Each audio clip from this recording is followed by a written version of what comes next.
Hello, my name's Annika, and in this video I'm going to be making this summer dress. The pattern I'm using for this is a New Look N6618, and the fabric is from Joann's. It's this floral knit.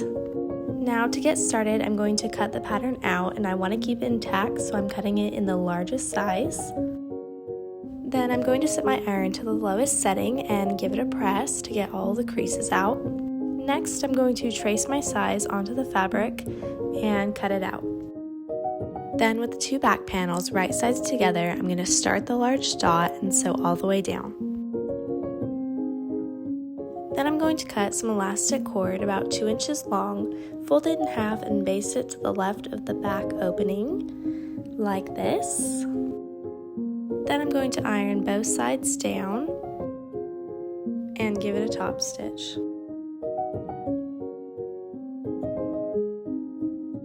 I'm going to give that a good press, and then with my main piece and back piece right sides together, lining at the shoulders, I'm going to sew the shoulders with a 1/4 inch seam allowance. I'm going to press both seams open.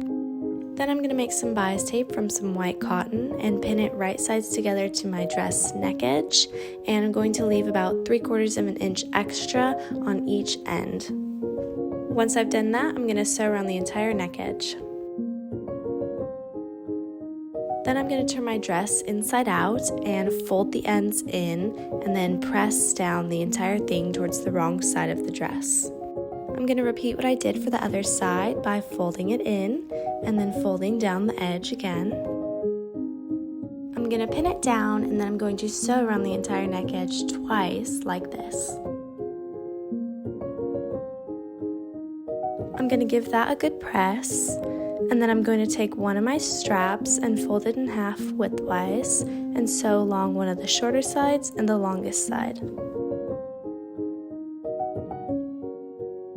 I'm going to give it a press, and then I'm going to clip the corners and turn it right side out.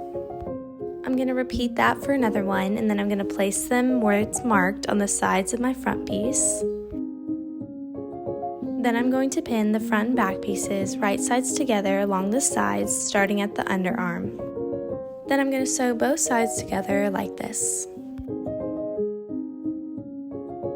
Now for the armhole, I'm basically going to be doing the same thing I did for the neck. So I'm going to take some bias tape and put it right sides together, starting at the bottom, and add about 3/4 inch, and then pin it all the way around.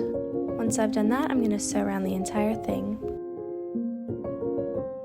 Here's how I did my bias tape. The one that I started with, I folded about 1/4 inch, and then the one that I ended with, I sewed on top of it like this, so that once it folds over and folds onto the inside, there's no raw edge. Next, I'm going to flip my dress inside out and fold that bias towards the wrong side of my dress, give it a press, and then top stitch along the entire thing twice. I'm going to give it a press and repeat for another one, and then I'm going to hem the entire bottom of my dress. I'm going to give that a press. Then I'm going to hand sew that button to the back of the neck of the dress. Also for buttons, I thread my needle with 2 threads so that once I tie it, it's 4 threads, and it makes it go a lot quicker. Once I've done that, my dress is complete. If you enjoyed this video, please make sure you give it a like, and thanks for watching.